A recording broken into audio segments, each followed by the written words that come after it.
Hi students, MBA first semester organization ബിഹേവിയറിലെ second മൊഡ്യൂളായിട്ടുള്ള part 2 video നമ്മൾ ചെയ്യാൻ പോകുന്നത്. അപ്പോൾ എന്താണ് പെർസെപ്ഷൻ? നമ്മൾ നമ്മുടെ സറൗണ്ടിങ്സിൽ ചുറ്റുപാടും നമ്മൾ പല കാര്യങ്ങൾ കാണുന്നു, കേൾക്കുന്നു, അനുഭവിക്കുന്നു ഒക്കെ ചെയ്യുന്നു അല്ലേ.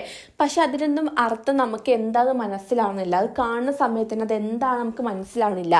അപ്പോൾ അത് എന്താണ്, ഈ കാണുന്ന കാര്യങ്ങളും കേൾക്കുന്ന കാര്യങ്ങളൊക്കെ എന്താണെന്ന് മനസ്സിലാക്കി തരുന്നത് എന്താണ്? നമ്മുടെ 5 സെൻസസ് ആണ്. കണ്ണ്, മൂക്ക്, നാവ്, സ്കിന്ന്, ഇങ്ങനത്തെ 5 സെൻസസ് ആണ് നമ്മൾ കാണുന്ന കാര്യങ്ങളും കേൾക്കുന്ന കാര്യങ്ങൾക്കും ഒരു അർത്ഥം ഉണ്ടാക്കി തരുന്നത്. ഓക്കെ, അപ്പോൾ അതാണ് എന്ത് പെർസെപ്ഷൻ. ഈ പെർസെപ്ഷൻ എന്ന് പറയുമ്പോൾ എല്ലാവർക്കും ഒരേപോലെ ആവണമെന്നില്ല. അതായത് ഇപ്പോൾ നമ്മളൊരു ഫ്രണ്ട് ഒരു കാര്യം പറഞ്ഞു, മേ ബി ഒരു വ്യക്തിക്ക് കോമഡി ആയി തോന്നിയേക്കാം, പക്ഷെ ഒരു വ്യക്തിക്ക് പുച്ഛിച്ച മാതിരിയും തോന്നാം. അങ്ങനെ എല്ലാവരും കേൾവിയും കാണലും എല്ലാവരും അർത്ഥം മനസ്സിലാക്കണതും പലരും പല ഡിഫറെൻ്റ് ആയിട്ടുള്ള മീനിങ്ങിലൂടെ ആയിരിക്കും. അപ്പോൾ അതാണ് എന്ത് പെർസെപ്ഷൻ എന്ന് പറയുന്നത്. അപ്പോൾ ഒരു വർക്ക് പ്ലേസ് വെച്ച് ഒരു എക്സാമ്പിൾ നോക്കുകയാണെന്നുണ്ടെങ്കിൽ അവിടുത്തെ മാനേജർ മൗനേക്കാണ്ട് ആരോടും മിണ്ടാതെ നിൽക്കുകയാണെന്നുണ്ടെങ്കിൽ ഒരു എംപ്ലോയി വിചാരിക്കും ഇയാൾക്ക് എന്നോട് ദേഷ്യമുണ്ട്, അതുകൊണ്ടാണ് അയാൾ മിണ്ടാതിരിക്കുന്നത്. പക്ഷെ മറ്റൊരു വ്യക്തി വിചാരിക്കുക ഇയാളിപ്പോൾ നല്ല വർക്ക് സ്ട്രെസ്സിലാണ്, അതാണ് അയാൾ മൗനമായി ഇരിക്കുന്നത്. അപ്പോൾ ഓരോ വ്യക്തികളുടെയും കാഴ്ചപ്പാട് എന്ന് പറയുന്നത് ഡിഫറെൻ്റ് ആയിരിക്കും. അതാണ് പെർസെപ്ഷൻ, അതായത് ഓരോ വ്യക്തികളും കാണുന്ന രീതി. ഓക്കെ, നെക്സ്റ്റ് ഒരു ടോപ്പിക്കാണ് ഫാക്ടേഴ്സ് ഇൻഫ്ലുവൻസിങ് പെർസെപ്ഷന്. അതിൽ ഫസ്റ്റ് വണ്ണാണ് പെർസീവർ ഫാക്ടേഴ്സ്. അതായത് ഇവിടെ എന്താണ്, ഒരു വ്യക്തിൻ്റെ ഉള്ളിലിരിപ്പ് അനുസരിച്ചിട്ടാണ് നമ്മൾ ഓരോന്നിനെയും കാണപ്പെടുന്നത്, ഓരോ കാര്യങ്ങളും കണ്ടിട്ട് അതിന് അർത്ഥം വെക്കുന്നത്. ഓക്കെ, അതാണ് പെർസെപ്ഷൻ എന്ന് പറയുന്നത്. അപ്പോൾ അതിൽ ഫസ്റ്റ് വണ്ണാണ് ആറ്റിറ്റ്യൂഡ്. അതായത് ഒരു വ്യക്തിൻ്റെ ഉള്ളിലുള്ള ഒരു ആറ്റിറ്റ്യൂഡ് ഉണ്ടാവും. അതായത് മറ്റുള്ള വ്യക്തികളോട് ഈ ഒരു ആറ്റിറ്റ്യൂഡ് ആണെന്നുണ്ടെങ്കിൽ അവരോട് ആ രീതിയിലോട്ടായിരിക്കും അദ്ദേഹത്തിൻ്റെ പെർസെപ്ഷൻ. ഒരു എക്സാമ്പിൾ പറയാന്നുണ്ടെങ്കിൽ ഇപ്പോൾ ഈ ന്യൂ ജനറേഷൻ കുട്ടികൾ ഉണ്ടാവുമല്ലോ, അപ്പോൾ അവരോടുള്ള അയാളുടെ കാഴ്ചപ്പാട് നല്ലൊരു രീതിയിലാണെന്നുണ്ടെങ്കിൽ അവർ ചെയ്യുന്ന ഇന്നോവേറ്റീവ് ആയിട്ടുള്ള കാര്യങ്ങൾക്കൊക്കെ ഈ ഒരു മാനേജർ എന്ത് ചെയ്യുന്നു, അഭിനന്ദിക്കും. മറിച്ച് ഇത്തരം ജനറേഷനോട് അദ്ദേഹത്തിന് ഒരു വെറുപ്പ്, അധികം വലിയൊരു കാര്യമൊന്നും ഇല്ലാന്നുണ്ടെങ്കിൽ സ്വാഭാവികമായിട്ടും അവർ ചെയ്യുന്ന ഓരോ കാര്യങ്ങൾക്കും ഇയാൾ എന്ത് ചെയ്യുന്നു, ഒരു എതിർപ്പ് കാണിക്കുന്നു, തെറ്റാണെന്നുള്ളൊരു സ്റ്റേറ്റ്മെൻറ്റ് വെക്കുന്നു. അപ്പോൾ അതാണ് എൻ്റെ ആറ്റിറ്റ്യൂഡ്. രണ്ടാമത്തത് മോട്ടീവ്സ്. മോട്ടീവ്സ് എന്ന് പറയുമ്പോൾ നമുക്ക് കിട്ടുന്ന കാര്യങ്ങളെ ഓരോ കാര്യത്തെയും യൂസ് ചെയ്യാനുള്ള ഒരു തന്ത്രം. ഇപ്പോൾ ഒരു എക്സാമ്പിൾ പറയാന്നുണ്ടെങ്കിൽ ഒരു വ്യക്തിക്ക് പ്രൊമോഷൻ കിട്ടാൻ ആഗ്രഹമുണ്ട്. അപ്പോൾ അയാൾക്ക് ഓൾറെഡി കിട്ടുന്ന ജോലിയിൽ നിന്നും എക്സ്ട്രാ ജോലി കിട്ടുകയാണ്, ഐ മീൻ ആ ഒരു കമ്പനിയിൽ നിന്ന് വീണ്ടും ജോലി കിട്ടുകയാണെന്നുണ്ടെങ്കിൽ അദ്ദേഹം എന്ത് ചെയ്യാന്ന്, ആ ഒരു ജോലിനെ ഉപയോഗിക്കുകയാണ്. എന്തിന്, ലൈക്ക് പ്രൊമോഷൻ കിട്ടാൻ വേണ്ടിയിട്ട്. പക്ഷേ ഈ ഒരു സ്ഥാനമൊന്നും, ലൈക്ക് പ്രൊമോഷൻ്റെ സ്ഥാനമൊന്നും വേണ്ട എന്നുള്ള മറ്റു ചില വ്യക്തികളുണ്ടാകും. അവർക്ക് എന്തായിരിക്കും, എക്സ്ട്രാ ജോലികളൊക്കെ ഒരു ഭാരമായിരിക്കും. അപ്പോൾ അതാണ് എന്ത്, മോട്ടീവ്സ്. Next expectation. അതായത് നമ്മളിപ്പോൾ എന്താണോ കാണാൻ ആഗ്രഹിക്കുന്നത് അത് മാത്രമേ നമ്മൾ കാണുള്ളൂ. ഒരു എക്സാമ്പിൾ രൂപേണ പറയാന്നുണ്ടെങ്കിൽ ഞാനൊരു മാനേജറാണ്. അപ്പോൾ എൻ്റെ കമ്പനിയിൽ ഒരു എംപ്ലോയി ഉണ്ട്. അപ്പോൾ എന്ത് ചെയ്യുന്നു, ഞാൻ ഓൾറെഡി അയാളൊരു എൻ്റെ ഒരു പെർസെപ്ഷനിൽ അദ്ദേഹം എന്ന് പറയുന്നത് വളരെ ചതിയനായിട്ടുള്ള ഒരാളും തീരെ പണിയെടുക്കാത്ത ഒരാളും തീരെ ഒരു നന്ദില്ലാത്തൊരു ആളൊക്കെയാണ് എൻ്റെ ഒരു പെർസെപ്ഷനിൽ. അപ്പോൾ അദ്ദേഹം എന്തൊരു ചെറിയ തെറ്റ് ചെയ്താൽ പോലും അത് പെട്ടെന്ന് എനിക്ക് കണ്ടുപിടിക്കാൻ പറ്റും. അപ്പോൾ അതിനെയാണ് എന്ത്, ഞാൻ എത്ര നല്ലത് ചെയ്താലും ഞാൻ അതിൽ ഒരു റോങ് ആയിട്ടുള്ള സ്റ്റേറ്റ്മെൻറ്റ്സേ കാണുള്ളൂ. കാരണം എൻ്റെ പെർസെപ്ഷനിൽ അയാൾ ഓൾറെഡി എന്താണ്, ഒരു ബാഡ് പേഴ്സൺ ആണ്. അപ്പോൾ നമ്മൾ അതാണ് എൻ്റെ എക്സ്പെക്റ്റേഷൻ എന്ന് പറയുന്നത്. Next factor target factors. ഇതിപ്പോൾ നമ്മൾ നോക്കുന്നൊരു വ്യക്തിയുടെയോ അല്ലെങ്കിൽ ഒരു പ്രൊഡക്റ്റിൻ്റെ, ഒരു സാധനത്തിൻ്റെയോ പ്രത്യേകതയാണ് എന്ത്, ടാർഗറ്റ് ഫാക്ടേഴ്സ്. അതിൽ ഫസ്റ്റ് വൺ നോവാലിറ്റി. അതിൽ ഫസ്റ്റ് പോയിൻ്റാണ് നോവാലിറ്റി. അതായത് ഒരു പുതിയ വസ്തു അല്ലെങ്കിൽ കുറച്ച് യുണീക്ക് ആയിട്ടുള്ളൊരു വസ്തു നമ്മൾ കണ്ടിട്ട് പെട്ടെന്നൊരു അട്രാക്ഷൻ പോകുമല്ലേ.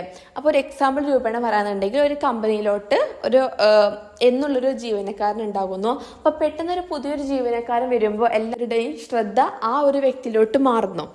രണ്ടാമത് സൈസ്.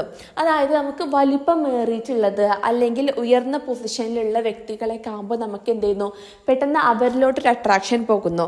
ഒരു എക്സാമ്പിൾ പറയാന്നുണ്ടെങ്കിൽ നമ്മുടെ ഓഫീസിൽ ഇപ്പോൾ CEO അങ്ങനത്തെ വലിയ വലിയ പദവിയിലുള്ള വ്യക്തികളൊക്കെ വരുമ്പോൾ നമ്മൾ പെട്ടെന്ന് അവരെ നോക്കി നിൽക്കും അല്ലേ. അല്ലെങ്കിൽ ഇപ്പോൾ നമ്മൾ ഒരു സിനിമ ആക്ടറൊക്കെ, അവരൊക്കെ വലിയ വലിയ ആൾക്കാരല്ലേ, അവരെ കാണുമ്പോൾ നോക്കി നിൽക്കും. അപ്പോൾ അതാണ് ഇത് രണ്ടാമത്തെ size. Then third one is movement. Movement എന്ന് പറയുമ്പോൾ നമ്മൾ എപ്പോഴും ഇരുന്നുകൊണ്ട് നിൽക്കുന്ന ഒരു വ്യക്തിനേക്കാൾ എപ്പോഴും അനങ്ങിക്കൊണ്ട് നടക്കുന്ന ഒരു വ്യക്തിനെ ആയിരിക്കും നമ്മൾ എപ്പോഴും നോക്കിക്കൊണ്ടിരിക്കുക. ഒരു എക്സാമ്പിൾ, ഒരു ഓർഗനൈസേഷനിൽ ഒരു വ്യക്തി എപ്പോഴും ഇരുന്നു കൊണ്ടാണ് വർക്ക് ചെയ്യുന്നത്, പക്ഷേ എപ്പോഴും നടന്നുകൊണ്ടൊരു വർക്ക് ചെയ്യുന്ന ഒരു വ്യക്തി നമ്മൾ എപ്പോഴും അങ്ങോട്ടും ഇങ്ങോട്ടും പോകുമ്പോൾ നോക്കിക്കൊണ്ടിരിക്കും. അപ്പോൾ ഈ ഒരു ഫാക്ടറാണ് ഏത്, ടാർഗറ്റ് ഫാക്ടേഴ്സ്. നെക്സ്റ്റ് ഒരു ഫാക്ടറാണ് സിറ്റുവേഷൻ ഫാക്ടേഴ്സ്. അതായത് നമ്മൾ ഏത് സാഹചര്യത്തിൽ വെച്ചിട്ടാണ് ഒരു കാര്യത്തെ വിലയിരുത്തുന്നത്, അത് വളരെ ഇമ്പോർട്ടൻ്റ് ആണ്. അപ്പോൾ അതിൽ ഒന്നാമത്തെ ടൈം.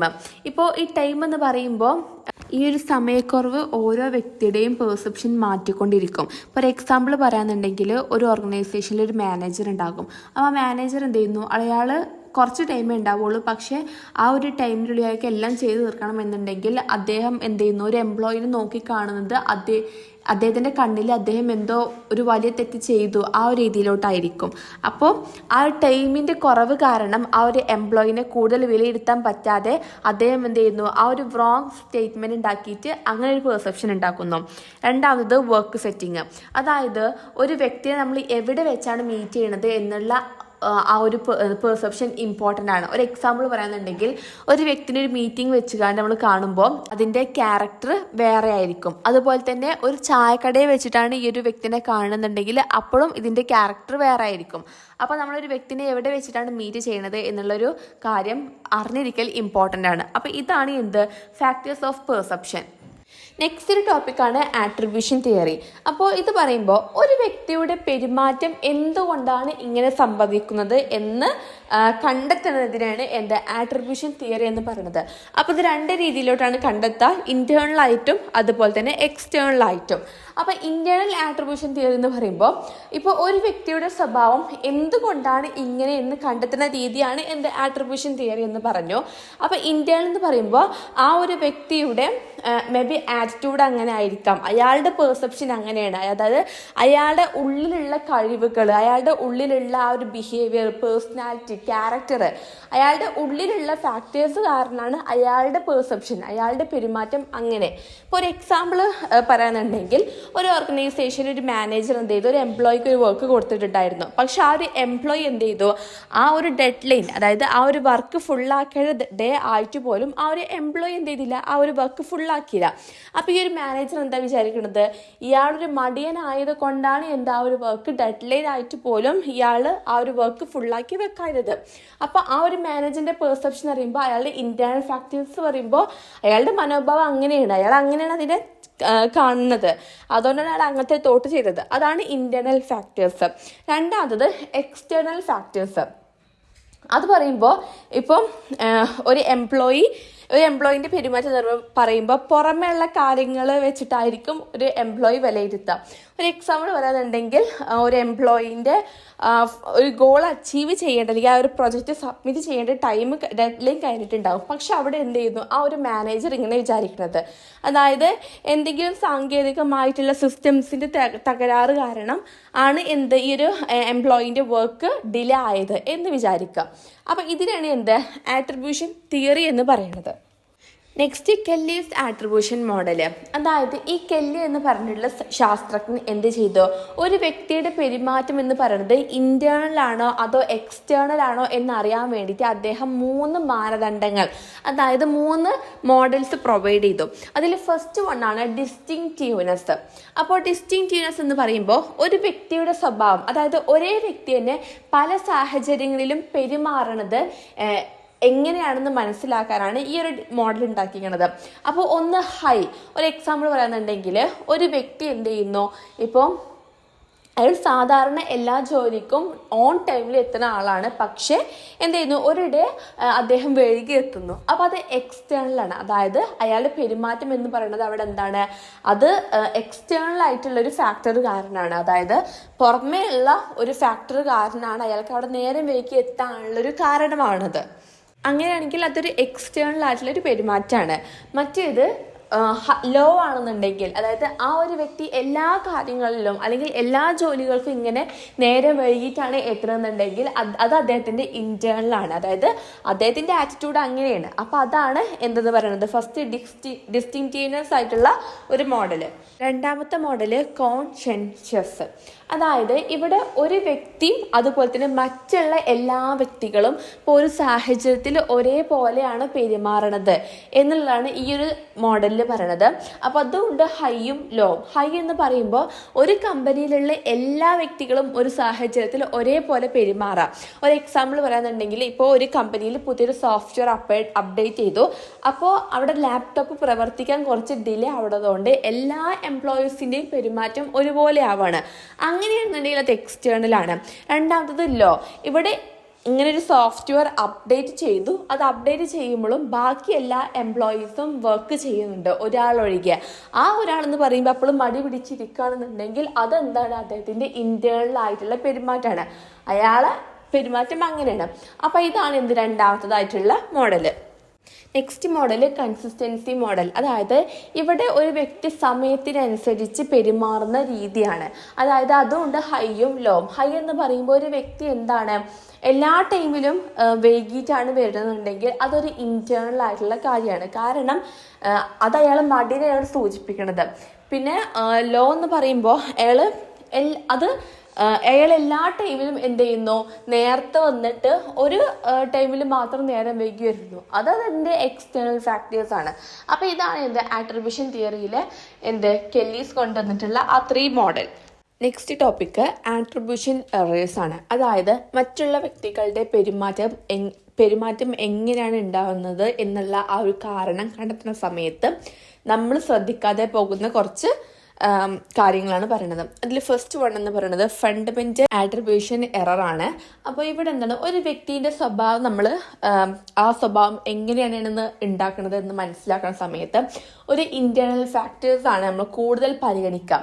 അതായത് ആ ഒരു വ്യക്തിൻ്റെ സ്വഭാവം അദ്ദേഹത്തിൻ്റെ ഉള്ളിൽ അദ്ദേഹത്തിൻ്റെ ആറ്റിറ്റ്യൂഡും ബിഹേവിയറും ഇങ്ങനെ ആയതുകൊണ്ട് അദ്ദേഹത്തിൻ്റെ ഇന്റേണൽ ഫാക്ടേഴ്സ് ആണ് അദ്ദേഹത്തിൻ്റെ സ്വഭാവം ഇങ്ങനെയെന്ന് ഒരു വ്യക്തി അതിനായിരിക്കും കൂടുതൽ വിശ്വാസം കൂടുതൽ. പിന്നെ മറ്റേത് ഒരു വ്യക്തിയുടെ സ്വഭാവം പുറമേയുള്ള എക്സ്റ്റേണൽ ഫാക്ടേഴ്സ്, പുറമേയുള്ള കാരണങ്ങൾ കൊണ്ടാണ് ഇങ്ങനെ ആയതെന്നുള്ളത് അത് കുറച്ച് ശതമാനമേ വിശ്വസിക്കുള്ളൂ. ഇപ്പോൾ ഒരു എക്സാമ്പിൾ പറയാന്നുണ്ടെങ്കിൽ ഒരു മാനേജർ ഒരു എംപ്ലോയിക്ക് എന്തെങ്കിലും കുറേ ജോലി കൊടുത്തു. അപ്പോൾ ഇത്രയും ജോലി ലോഡായതുകൊണ്ട് ഈ ഒരു എംപ്ലോയിക്ക് അത് ഓൺ ടൈമിൽ എന്ത് ചെയ്യാൻ പറ്റിയില്ല, കംപ്ലീറ്റ് ചെയ്യാൻ പറ്റിയില്ല. അപ്പോൾ മാനേജറിൻ്റെ വിചാരം എന്താണ്? മാനേജർ കൂടുതൽ വിലയിരുത്താതെ എന്തുകൊണ്ടാണ് ഇദ്ദേഹത്തിന് ചെയ്യാൻ പറ്റാത്തത് എന്നൊന്നും കൂടുതൽ അറിയാതെ ഇയാൾ വിചാരിക്കുകയാണ് ഈ ഒരു വ്യക്തിൻ്റെ ബിഹേവിയർ ഇങ്ങനെയാണ്, അദ്ദേഹത്തിൻ്റെ ഇന്റേണൽ ഫാക്ടേഴ്സ്, അദ്ദേഹത്തിന് ജോലി എടുക്കാനുള്ള മടി കാരണമാണ് അദ്ദേഹം ഈ ഒരു ഡെഡ് ലൈൻ ആയിട്ടും ആ ഒരു വർക്ക് ഇവിടെ സബ്മിറ്റ് ചെയ്യാത്തത് എന്ന് മാനേജർ വിചാരിക്കുകയാണ്. അതായത് മാനേജർ കൂടുതൽ അയാളുടെ സ്വഭാവം മനസ്സിലാക്കുന്നത് അദ്ദേഹത്തിൻ്റെ ഇന്റേണൽ ഫാക്ടേഴ്സ് കണ്ടിട്ടാണ്. പക്ഷെ ഒരു സത്യാവസ്ഥ അവിടെ ഒരു എക്സ്റ്റേണൽ ഫാക്ടറാണ്. അതായത് കുറേ ജോലികൾ ഒരേ സമയത്ത് കൊടുക്കുമ്പോൾ ആർക്കാണെങ്കിലും അത് കംപ്ലീറ്റ് ചെയ്യാൻ കുറച്ച് ടഫായിരിക്കും. അപ്പോൾ അദ്ദേഹം കുറേ ജോലികൾ ഉള്ളത് കൊണ്ടാണ് അദ്ദേഹത്തിന് അവിടെ ആ ഒരു വർക്ക് കംപ്ലീറ്റ് ചെയ്യാൻ പറ്റാവുന്നത്. പക്ഷെ അത് മാനേജർ മനസ്സിലാക്കണില്ല. മാനേജർ അതിൻ്റെ എക്സ്റ്റേണൽ ഫാക്ടർ, അതായത് കുറേ ജോലി ഉള്ളതുകൊണ്ടാണ് ഈ ഒരു വർക്ക് ഫുള്ളാക്കാൻ പറ്റാത്തത് എന്നുള്ള കാര്യം മനസ്സിലാക്കാതെ ആ ഒരു വ്യക്തിൻ്റെ ഇന്റേണൽ ഫാക്ടർ, അയാൾ മടിയനായതുകൊണ്ടാണ് ഒരു ജോലി ഫുള്ളാക്കാത്തത് എന്ന് അദ്ദേഹം വിശ്വസിക്കണം. അപ്പോൾ അതാണ് ഫണ്ടമെന്റൽ എറേഴ്സ്. ഇന്റേണൽ ഫാക്ടേഴ്സ് ആയിരിക്കും ഏതൊരു വ്യക്തിയും കൂടുതൽ മനസ്സിലാക്കുക, എക്സ്റ്റേണൽ ഫാക്ടേഴ്സ് കുറച്ച് മനസ്സിലാക്കുള്ളൂ. Second one self serving bias. അതായത് നമ്മൾ സ്വന്തം കാര്യത്തിൽ നമ്മൾ ചെയ്യുന്ന എറേഴ്സ് ആണ് പറയണത്. ഇപ്പോൾ ഒരു വ്യക്തി സക്സസ് ആവുകയാണെങ്കിൽ, ഒരു ജോബ് സക്സസ് ആവുകയാണെന്നുണ്ടെങ്കിൽ അദ്ദേഹം എന്ത് പറയണേ? ഇതെൻ്റെ കഠിനാധ്വാനം കൊണ്ടാണ് ഞാൻ ഈ ഒരു ഗോൾ അച്ചീവ് ചെയ്യാൻ എനിക്ക് കഴിഞ്ഞത്, ആ ഒരു ഗോൾ അച്ചീവ് ചെയ്യാൻ കഴിയുന്നതെന്ന് പറയുന്നു. മറിച്ച് അയാൾ ആ ഒരു കാര്യത്തിൽ ഫെയിലിയർ ആവാണ്, തോൽക്കുകയാണെന്നുണ്ടെങ്കിൽ അയാൾ എന്ത് ചെയ്യുന്നു? അത് എൻ്റെ പ്രശ്നമല്ല, മറിച്ച് ഈ സിസ്റ്റത്തിൻ്റെയും ഒക്കെ പ്രശ്നമാണ്. അയാൾ ജയം വരുമ്പോൾ അത് അയാളാണ് അക്സെപ്റ്റ് ചെയ്യുന്നു, അയാൾ കാരണമാണ്, അയാളുടെ പരിശ്രമം കാരണമാണ് അയാൾ ജയിച്ചതെന്നും. അതുപോലെ തന്നെ ആ ഒരു കാര്യത്തിൽ തോൽവി വരികയാണെന്നുണ്ടെങ്കിൽ അത് തൻ്റെ കാരണമല്ല, തൻ്റെ പ്രശ്നം കൊണ്ടല്ല തോറ്റത്, മറിച്ച് നമ്മുടെ സറൗണ്ടിങ്സും സിസ്റ്റംസും വഴിയാണ് അതൊക്കെ കാരണമാണ് ഞാൻ ഇതിൽ ഫെയിലിയർ ആവാനുള്ള കാരണം. അതാണ് സെൽഫ് സർവിങ് ബയാസ്. അപ്പോൾ ഇതാണ് ആട്രിബ്യൂഷൻ്റെ എറേഴ്സ് ആയിട്ട് വരുന്നത്. നെക്സ്റ്റ് ടോപ്പിക്കാണ് ഡിസിഷൻ മേക്കിംഗ് എന്ന് പറയുമ്പോൾ ഇപ്പോൾ എന്താണ് പ്രോബ്ലം എന്ന് മനസ്സിലാക്കിയിട്ട് അത് സോൾവ് ചെയ്യാനുള്ള ആൾട്ടർനേറ്റീവ്സ് ആയിട്ടുള്ള വഴികൾ കണ്ടെത്തിയിട്ട് അതിൽ ഏറ്റവും ബെസ്റ്റ് ആയിട്ടുള്ളൊരു വഴി ഏതാണോ അത് സെലക്ട് ചെയ്തിട്ട് അവിടെ ഇംപ്ലിമെൻറ്റ് ചെയ്യുക. അത്തരം പ്രോസസ്സാണ് ഡിസിഷൻ മേക്കിംഗ് എന്ന് പറയുന്നത്. അപ്പോൾ ഈ ഒരു ഡിസിഷൻ മേക്കിംഗ് നമ്മുടെ പേഴ്സണൽ ഗോൾസ് അച്ചീവ് ചെയ്യാനും അതുപോലെ തന്നെ ഒരു ഓർഗനൈസേഷനിൽ ഒരു സ്ഥാപനത്തിലെ ഗോൾ അച്ചീവ് ചെയ്യാനും വേണ്ടിയിട്ട് ഈ ഒരു ഡിസിഷൻ മേക്കിംഗ് നമ്മൾ യൂസ് ചെയ്യുന്നു. അപ്പോൾ ഈ ഒരു ഡിസിഷൻ മേക്കിങ്ങിൽ ഇൻവോൾവ് ആവുന്നത് 3 കാര്യങ്ങളാണ്. അതായത് ജഡ്ജ്മെൻറ്റിൽ ഒന്നിനെ വിലയിരുത്തുക, അതുപോലെ തന്നെ ചോയ്സ്, ഏറ്റവും ബെസ്റ്റ് തിരഞ്ഞെടുക്കുക, ദെൻ ആക്ഷൻ, അത് പ്രാബല്യത്തിൽ വരുത്തുക, അതായത് ഇംപ്ലിമെൻറ്റ് ചെയ്യുക. അപ്പോൾ ഈ ഒരു 3 കാര്യമാണ് ഡിസിഷൻ മേക്കിങ്ങിൽ വരുന്നത്. അപ്പോൾ ഒരു എക്സാമ്പിൾ പറയാമെന്നുണ്ടെങ്കിൽ ഇപ്പോൾ ഒരു ജോലി സ്ഥാപനത്തിലെ ഒരു മാനേജർ എന്ത് ചെയ്യുന്നു, ഒരു ഡിസിഷൻ എടുക്കുകയാണ്. കുറേ ഇൻ്റർവ്യൂ ഒക്കെ ചെയ്തു. അപ്പോൾ അവരുടെ എക്സ്പീരിയൻസും അവരുടെ ക്വാളിറ്റിയും അവരുടെ സ്കില്ലും ഒക്കെ കുറേ വ്യക്തികളുണ്ട്, കുറേ ഓൾട്ടർനേറ്റീവ്സ് ആണ് ഇവിടെ ഉള്ളത്. അപ്പോൾ എല്ലാവരും നല്ല രീതിക്ക് ബെസ്റ്റ് ഏതാണെന്നുള്ളത് എന്ത് ചെയ്യുന്നു, ഒന്ന് അനലൈസ് ചെയ്തിട്ട് അതിലൊരു ആക്ഷൻ എടുക്കുകയാണ്. എന്നിട്ട് ആ ഒരു ബെസ്റ്റ് സെലക്ട് ചെയ്യുന്നു. അപ്പോൾ അതാണ് decision making. Next topic common decision making bias. അതായത് ഡിസിഷൻ മേക്ക് ചെയ്യുന്ന സമയത്ത് നമ്മൾ ഉണ്ടാക്കിയെടുക്കുന്ന കുറച്ച് എറേഴ്സാണ്. അതിൽ ഫസ്റ്റ് ഓവർ കോൺഫിഡൻസ് ബയാസ്. അതായത് അദ്ദേഹത്തിൻ്റെ സ്വന്തം കഴിവുകൾ അല്ലെങ്കിൽ അറിവ് അല്ലെങ്കിൽ ഫ്യൂച്ചർ പ്രഡിക്റ്റ് ചെയ്യാനുള്ള കഴിവൊക്കെ ഉണ്ടെന്നുണ്ടെങ്കിൽ അതിനെ കൂടുതലായിട്ട് എന്ത് ചെയ്യുക, ഇവാലുവേറ്റ് ചെയ്യാം. ഒരു എക്സാമ്പിൾ രൂപേണ പറയുകയാണെന്നുണ്ടെങ്കിൽ ഒരു മാനേജർ എന്ത് ചെയ്യുന്നു, ഇപ്പോൾ അവിടെ ഒരു മാർക്കറ്റ് റിസർച്ച് ഉണ്ടാക്കും. അപ്പോൾ അദ്ദേഹം എന്ത് പറയുകയാണ്, എനിക്ക് കുറേ എക്സ്പീരിയൻസ് ഉണ്ട്, അതുകൊണ്ട് എനിക്കൊന്നും നോക്കേണ്ട ആവശ്യമില്ല, എനിക്ക് എന്ത് സംഭവിക്കും എന്നുള്ള കാര്യങ്ങളൊക്കെ എനിക്ക് ഓൾറെഡി അറിയാം എന്ന് പറഞ്ഞുകൊണ്ട് ആ ഒരു മാർക്കറ്റ് റിസർച്ചിനെ തള്ളിക്കളയാണ്. അപ്പോൾ അതൊരു മോശമായിട്ടുള്ളൊരു ഡിസിഷൻ മേക്കിംഗ് രീതിയാണ്. അപ്പോൾ അതാണ് ഒന്നാമത് over confidence bias. Second anchoring bias. അതായത് നമ്മൾ ആദ്യം എടുക്കുന്ന ഒരു തീരുമാനം ഉണ്ടാക്കും, അതിനെ തന്നെ എപ്പോഴും ആശ്രയിച്ച് നിൽക്കുക. അതായത് ഒരു സെക്കൻഡ് ഓപ്ഷനിലോട്ട് പോവാതെ ആദ്യം നമുക്ക് കിട്ടിയ ഇൻഫർമേഷൻ തീരുമാനം എന്താണോ അതിന്മേ പിടിച്ച് നിൽക്കുക. രണ്ടാമത്തെ ഒരു ഓപ്ഷൻ കേൾക്കാനോ സെലക്ട് ആക്കാനോ തയ്യാറല്ല. അപ്പോൾ അതിൻ്റെ എക്സാമ്പിൾ പറയുമ്പോൾ ഇപ്പോൾ എംപ്ലോയീസിന് എന്ത് ചെയ്യുന്നു, ഇപ്പോൾ സാലറി ഇത്ര ഒരു എമൗണ്ട് കൊടുക്കണം എന്ന് പറയാമെന്നുണ്ടെങ്കിൽ ആ ഇത്ര തന്നെ കൊടുത്താൽ മതി, ആ ഒരു രീതിയിൽ തന്നെ നിലനിൽക്കുക. അപ്പോൾ ഇതാണ് രണ്ടാമത്തെ എറർ. Next confirmation errors. അതായത് ഇപ്പോൾ താന് ഒരു ഇൻഫർമേഷൻ കണ്ടെത്തിയിട്ടുണ്ടാവും. അപ്പോൾ അതിനെ പിന്നയിക്കുന്ന ഇൻഫർമേഷൻസ് മാത്രം എന്ത് ചെയ്യുന്നു, ആ ഒരു വ്യക്തി പരിഗണിക്കുന്നു. പക്ഷെ അയാൾ നോക്കാത്ത കുറച്ച് ഇൻഫർമേഷൻസ് എന്തെങ്കിലും വരികയാണെന്നുണ്ടെങ്കിൽ അതിനൊക്കെ അവഗണിക്കാം. ഒരു എക്സാമ്പിൾ പറയുന്നുണ്ടെങ്കിൽ ഒരു പ്രൊജക്റ്റ് റെഡിയാക്കുകയാണ്. അപ്പോൾ പ്രൊജക്റ്റ് റെഡിയാക്കുമ്പോൾ ഇയാൾ ആ ഒരു പ്രൊജക്റ്റിൻ്റെ ഗുണങ്ങൾ മാത്രമായിട്ട് നോക്കിയിട്ടുണ്ടാവുക. അപ്പോൾ അദ്ദേഹം നോക്കിയിട്ടുള്ള ഗുണങ്ങളും അതിനെ ഫോളോ ചെയ്യുന്ന കുറച്ച് എക്സ്ട്രാ പോയിന്റ്സുകളും അയാൾ അവിടെ പരിഗണിക്കും. മറിച്ച് അയാൾ നോക്കാത്ത കുറച്ച് നെഗറ്റീവായിട്ടുള്ള സൈഡുകളൊക്കെ ഉണ്ടാകും. അപ്പോൾ അതിനൊക്കെ എന്ത് ചെയ്യുന്നു, അദ്ദേഹം പുറന്തള്ള, അയാൾ നെവർ മൈൻഡ് ചെയ്യുന്നു. അപ്പോൾ ഇതാണ് confirmation bias. Next availability bias എന്ന് പറയുമ്പോൾ നമ്മുടെ മനസ്സിൽ പെട്ടെന്ന് ഒരു ഉദാഹരണം വരുമ്പോൾ അതിനനുസരിച്ചിട്ടുള്ള തീരുമാനം എടുക്കുക. ആ സിറ്റുവേഷൻസ് അനുസരിച്ചിട്ടുള്ള ഒരു എക്സാമ്പിൾ, ഇപ്പോൾ നമ്മുടെ കമ്പനിയിലുള്ള ഡാറ്റകളൊക്കെ ചോർച്ച ചെയ്ത് പോയി, അത് ലീക്കായിപ്പോയി. അപ്പോൾ ഞാൻ എന്ത് ചെയ്യുന്നു, സൈബറായിട്ട് വരുന്ന റിസ്കുകളൊക്കെ കൂടുതലായിരിക്കുമെന്ന് വിചാരിച്ചിട്ട് മറ്റുള്ള റിസ്കുകളൊക്കെ എന്ത് ചെയ്യുന്നു, അതൊക്കെ കുറവാണ് എന്നുള്ള രീതിയിൽ തീരുമാനിക്കാം. അപ്പം നമ്മളെ മനസ്സിലൊരു കാര്യം വരികയാണ്, ഇന്നത് കൂടുതൽ റിസ്ക് ആണ്, ഇന്നത് കൂടുതൽ റിസ്ക് അല്ല, അയാൾക്ക് തോന്നുന്ന രീതിക്ക് അയാൾ എന്ത് ചെയ്യുന്നു, അത് ഡിസിഷൻ മേക്ക് ചെയ്യാണ്. അപ്പോൾ അതിനെയാണ് അവൈലബിലിറ്റി ബയാസ് എന്ന് പറയുന്നത്. എസ്കലേഷൻ ഓഫ് കമ്മിറ്റ്മെൻറ്റ് എന്ന് പറയുമ്പോൾ ഇപ്പോൾ ഒരു പ്രൊജക്റ്റിലൊക്കെ ഇവർ ഇത്രയും സമയം, അതുപോലെ തന്നെ പണം, അങ്ങനത്തെ പല കാര്യങ്ങൾ ആ ഒരു പ്രൊജക്റ്റിൻ്റെ മേൽ നഷ്ടമായതുകൊണ്ട് ഇവരെന്ത് ചെയ്യുന്നു, ആ ഒരു കമ്പനി വീണ്ടും പണം നൽകിയിട്ട് അത് ജയിപ്പിക്കാൻ നോക്കാം. ഒരു എക്സാമ്പിൾ പറയുകയാണെങ്കിൽ ഒരു പ്രൊജക്റ്റ് മേക്ക് ചെയ്യാണ്. അപ്പോൾ ഈ പ്രൊജക്റ്റ് മേക്ക് ചെയ്യേണ്ട വലിയ എംപ്ലോയീസിൻ്റെ സമയങ്ങളൊക്കെ അതിൽ ചിലവഴിച്ചു, വലിയൊരു തുക സംഭാവന ഒക്കെ ചെയ്തു. പക്ഷേ എന്നിരുന്നാൽ പോലും ആ ഒരു പ്രൊജക്റ്റ് ഫെയിലിയർ ആയിക്കൊണ്ട് നിൽക്കുകയാണ്. അപ്പോൾ ഇവർ ഇത്രയും പൈസ ഒക്കെ മുടക്കിയത് കാരണം എന്ത് ചെയ്യണം, ഇവർ ഫെയിലിയർ ആവാതെ നിൽക്കണം. അതുകൊണ്ട് ഇവർ വീണ്ടും എന്ത് ചെയ്യുന്നു, ആ ഒരു പ്രൊജക്റ്റ് വീണ്ടും സക്സസ് ആവാൻ വേണ്ടിയിട്ട് അത് വീണ്ടും തുടർന്നുകൊണ്ട് പോവാം. അപ്പോൾ ഇതൊക്കെയാണ് കോമൺ ആയിട്ടുള്ള ഡിസിഷൻ മേക്കിംഗ് എറേഴ്സ്. നെക്സ്റ്റ് ടോപ്പിക്കാണ് ഇമോഷൻസ്. ഇമോഷൻസ് എന്ന് പറയുമ്പോൾ ഒന്നെങ്കിൽ ഒരു വ്യക്തിയോടോ അല്ലെങ്കിൽ ഒരു വസ്തുവിനോടോ അല്ലെങ്കിൽ എന്തെങ്കിലും ഒരു കാര്യത്തിനോടോ നമുക്ക് പെട്ടെന്ന് ഉണ്ടാകുന്ന ഒരു ഇമോഷൻസ്, ഒരു അട്രാക്ഷനാണ്. അപ്പോൾ അത് ഈ ഒരു ഇമോഷൻ എന്ന് പറയുമ്പോൾ നമുക്ക് പെട്ടെന്ന് ഉണ്ടാവാനും ചാൻസ് ഉണ്ട്, അതുപോലെ തന്നെ പെട്ടെന്ന് പോകാനും ചാൻസ് ഉണ്ട്. നമ്മൾ ഈ ഇമോഷൻസ് എന്ന് പറയുന്നത് ഒരു വർക്ക് പ്ലേസ്, ഒരു ഓർഗനൈസേഷൻ്റെ രീതിയിലോട്ടാണ് ഇമോഷനെ എന്താണ് നമ്മളിവിടെ പറയുന്നത്. ഒരു ഉദാഹരണം പറയുന്നുണ്ടെങ്കിൽ ഒരു മാനേജർ എന്ത് ചെയ്യുന്നു, ഈ ഒരു എംപ്ലോയി വളരെ മോശമായിട്ട് എന്തൊക്കെയോ വർക്ക് ചെയ്ത് കഴിഞ്ഞാൽ ഈ ഒരു മാനേജർ എന്ത് ചെയ്യുന്നു, ആ ഒരു എംപ്ലോയറിനെ ചീത്ത പറയാണ്. അപ്പോൾ കുറച്ച് നേരം ആ ഒരു കേട്ട് നിന്ന വ്യക്തിക്ക് ഒരു ഇമോഷനൊക്കെ ഉണ്ടാവും, ഒരു സങ്കടം, കോപം, അങ്ങനത്തെ ഒരു ഇമോഷൻ ഉണ്ടാവും. അത് കുറച്ച് നേരം പിന്നെ പോകും. വേറൊരു എക്സാമ്പിൾ പറയുമ്പോൾ ഒരു എംപ്ലോയിക്ക് പ്രൊമോഷൻ കിട്ടുകയാണ്. പ്രൊമോഷൻ കിട്ടുമ്പോൾ മേ ബി ഒരു ദിവസം വരെയൊക്കെ അതിൻ്റെ ഇമോഷൻ്റെ ഹാപ്പിനെസ് ആയിട്ടുള്ള ഇമോഷൻസ് ഒക്കെ ഉണ്ടാവും. പിന്നെ അത് സാധാ രീതിയിലായിട്ടുള്ള ഇമോഷൻ ആവുന്നു, പിന്നെ നമുക്കവിടെ ഹാപ്പി ഒന്നുമില്ല. അപ്പോൾ അതിനെയാണ് ഇമോഷൻ എന്ന് പറയുന്നത്. നെക്സ്റ്റ് ഒരു ടോപ്പിക്ക് മൂഡ്സ് ആണ്. മൂഡ്സ് എന്ന് പറയുമ്പോൾ നമ്മൾ ഇമോഷൻസ് പോലെയല്ല, വികാരങ്ങളെ പോലെയല്ല. ഇത് നമുക്ക് പല ദിവസങ്ങളിലും പല പോലെ ആയിരിക്കും. ചിലപ്പോൾ ഈ മൂഡ്സ് എന്ന് പറയുന്നത് കുറച്ച് സമയങ്ങൾക്കാകാം, അല്ലെങ്കിൽ കുറേ ദിവസങ്ങൾക്കാകാം. അങ്ങനെയൊക്കെയാണ് ഈ മൂഡ്സ് വരുന്നത്. ഒരു എക്സാമ്പിൾ പറയാന്നുണ്ടെങ്കിൽ, ഇപ്പോൾ ഒരു ദിവസം നമുക്ക് ഈ മൂഡ്സിന് പ്രത്യേകിച്ച് കാരണങ്ങളൊന്നും ഉണ്ടാവില്ല, പെട്ടെന്ന് നമ്മളെ ശരീരത്തിൽ വരുന്നതാണ്. പെട്ടെന്നൊരു ചേഞ്ച് ആവാം നമ്മുടെ മൂഡ്. പ്രത്യേകിച്ച് കാര്യങ്ങളുടെ അടിസ്ഥാനത്തിൽ നിന്നല്ല ഈ മൂഡ് എന്ന് പറഞ്ഞിട്ടുള്ള ആ ഒരു ഇമോഷൻ വരുന്നത്.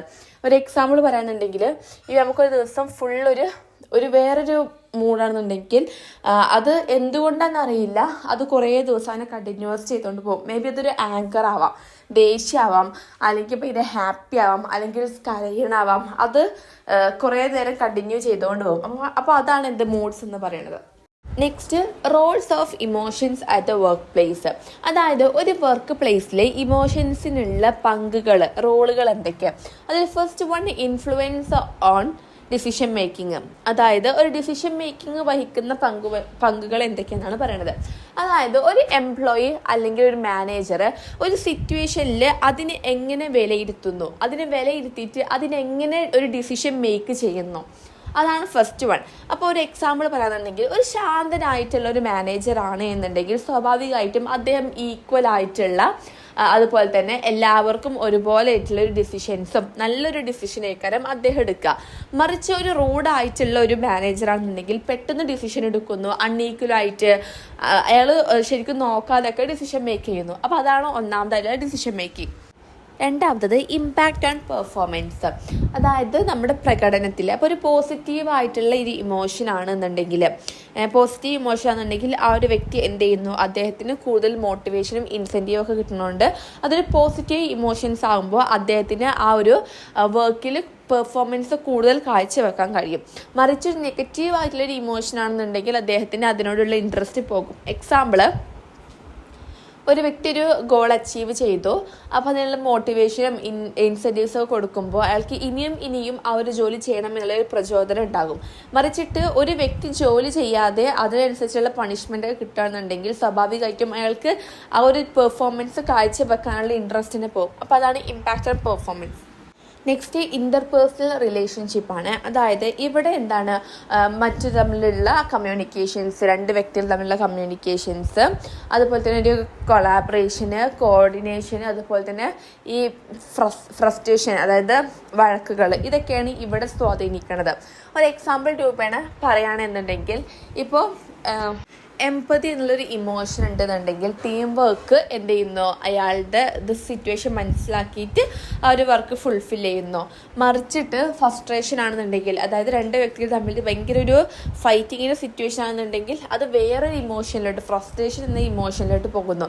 പിന്നെ അവിടെ ഫുൾ കച്ചറ, ബഹളം ആ രീതിയിലോട്ടാക്കുന്നു. അപ്പോൾ ഇതാണ് ഇൻ്റർപേഴ്സണൽ റിലേഷൻഷിപ്പിൻ്റെ ഒരു ഇമോഷൻ വരുന്നത്, റോൾ വരുന്നത്. Next, job satisfaction and commitment. അതായത് ഇത്തരം ഇമോഷൻസുകളൊക്കെ നമ്മുടെ ജോബിനോടുള്ള ഒരു സാറ്റിസ്ഫാക്ഷൻ കൂട്ടും ചെയ്യും. അതുപോലെ തന്നെ ആ ഒരു ഓർഗനൈസേഷൻ വിട്ടു പോവാതെ അവിടെ ജോലി തുടരാനുള്ളൊരു സാറ്റിസ്ഫാക്ഷൻ, ഒരു ഇമോഷൻസ് ഉണ്ടാക്കുന്നു.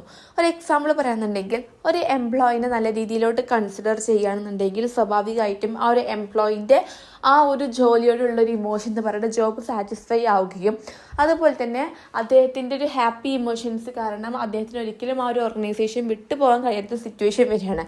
അപ്പോൾ അതാണ് ഈ ഒരു റോള്.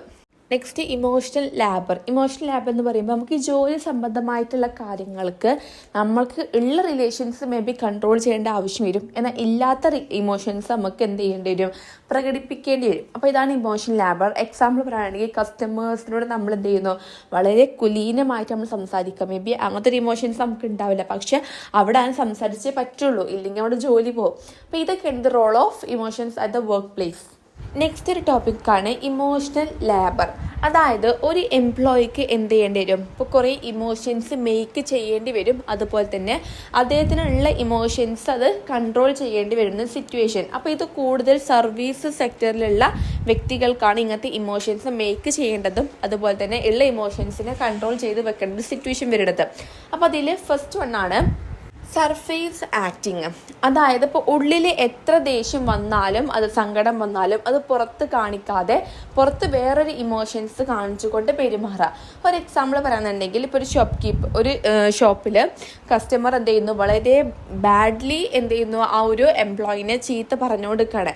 അപ്പോൾ ആ എംപ്ലോയിക്കുള്ളിൽ നല്ല രീതിക്ക് ദേഷ്യം വരുന്നുണ്ട്, സങ്കടം വരുന്നുണ്ട്, തിരിച്ച് പറയാനുള്ള ഇമോഷൻസ് ഒക്കെ വരുന്നുണ്ട്. പക്ഷെ എന്താണ്, അയാൾ അവിടുത്തെ സ്റ്റാഫാണ്, അയാൾക്ക് അങ്ങനെ പറയാനൊരു അധികാരമില്ലാത്തത് കാരണം അയാൾ എന്ത് ചെയ്യുന്നു, ആ ഒരു ഇമോഷൻസിനൊക്കെ അവിടെ കടിച്ച് പിടിച്ച് നിർത്തിയിട്ട് ആ ഒരു കസ്റ്റമറിനോട് ചിരിച്ചുകൊണ്ട് എന്ത് ചെയ്യുന്നു, സംസാരിക്കുന്നു. അതാണ് എന്ത്, സർഫേസ് ആക്ടിങ്. രണ്ടാമത് ഡീപ്പ് ആക്ടിങ്.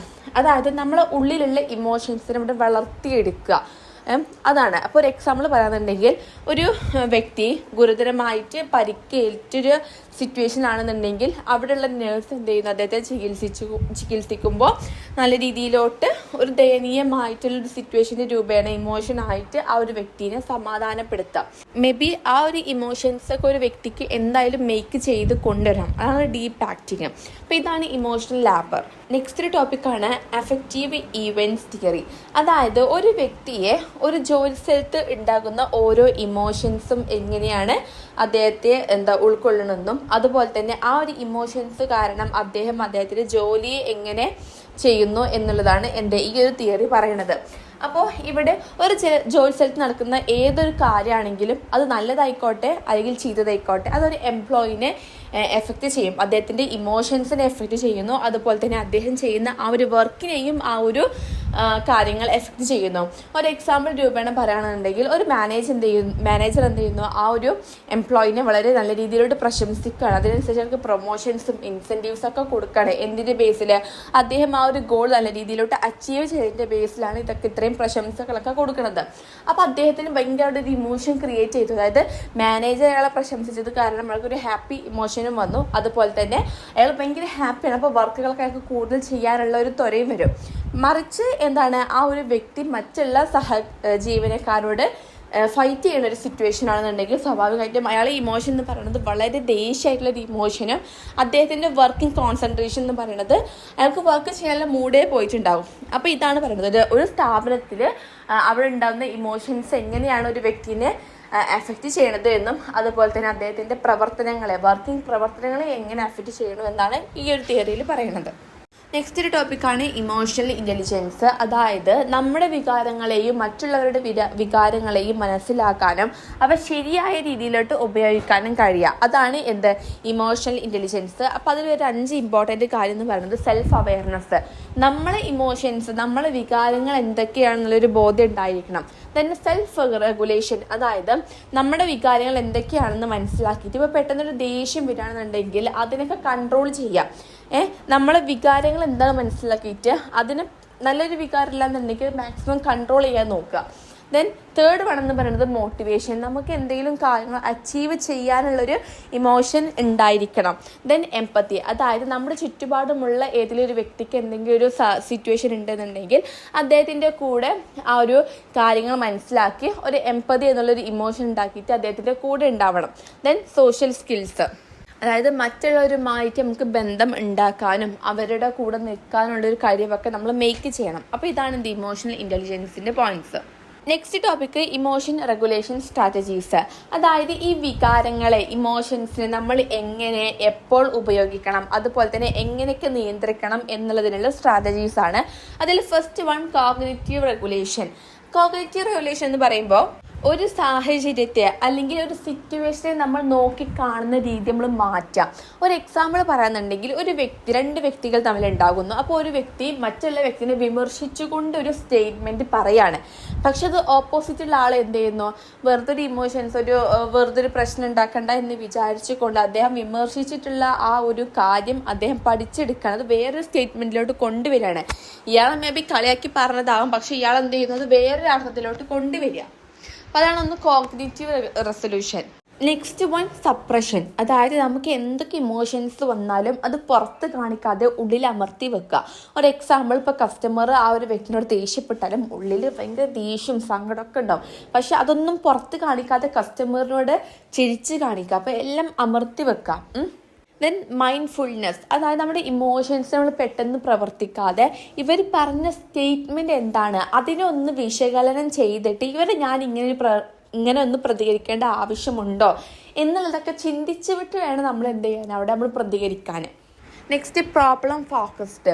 അതായത് ഇത്തരം പ്രോബ്ലംസിൽ എന്താണ് ഓൾറെഡി ഇമോഷൻസ് മേക്ക് ചെയ്യുന്നുണ്ട്, പക്ഷേ ഇവിടെ എങ്ങനെ സോൾവ് ചെയ്യുന്നത്, ഈ ഇമോഷൻസ് മേക്ക് ചെയ്യുമ്പോഴാണ് കൂടുതൽ പ്രശ്നങ്ങളായിട്ട് മാറുന്നത്.